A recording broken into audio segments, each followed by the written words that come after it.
Panginoon, alagaan mo ang aking pamilya. Panginoon, maraming salamat sa mga bagong blessings na hatid ng araw na ito. Alam ko na marami ka na namang pagpapala na ibibigay sa akin. Tulad na lang ng nagising ako sa araw na ito. Ito pa lang, alam kong may plano ka pa para sa akin. Alam ko na diretso mo akong aalagaan.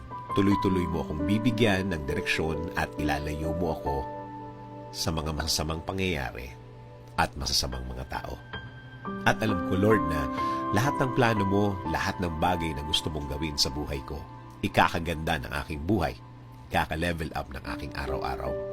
At alam ko din, Lord, na alam mo ang lahat ng nangyayari sa aking buhay.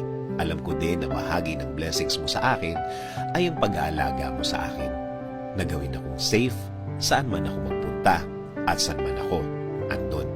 Ginagawa mong safe ang lugar na yon. At alam ko, Lord, na since ikaw ang nangunguna ng aking buhay, alam kong patuloy mo akong i-guide sa mga darating na araw at panahon at sa lahat ng aking gagawin sa mga susunod na araw, linggo at mga taon na darating sa aking buhay. Kaya ngayon, Lord, kasama po ng aking dasal na ito na alagaan at protektahan mo din ang aking pamilya, Lord. I-bless mo sila sa lahat ng kanilang gagawin at pupuntahan. Patuloy niyo silang i-guide at gagawing blessed kahit saan man sila magpunta. At alam ko din, Lord, na meron ka ding magandang plano para sa kanilang mga buhay.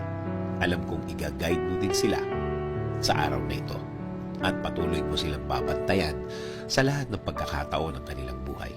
Patuloy niyo pong pasukin ang aming mga buhay. Patuloy niyo kaming bigyan ng direksyon sa lahat ng pagkakataon.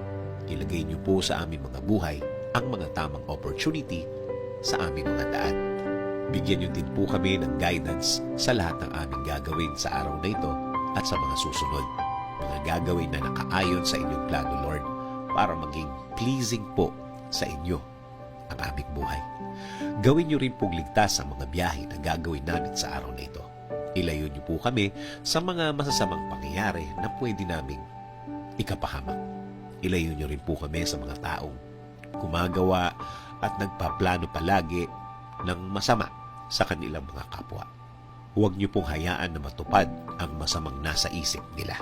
Lord, kayo na din po ang bahala sa aming bayan. Ilayo niyo ang aming bayan sa kahit na anumang sakuna. Paularin niyo po ang bansang Pilipinas at lagi niyo pong gawing safe ang lahat ng Pilipino sa mundo. In Jesus' name I pray. Amen. Sabi nga sa Psalms 32:8, I will instruct you and teach you in the way you should go. I will counsel you with my loving eye on you.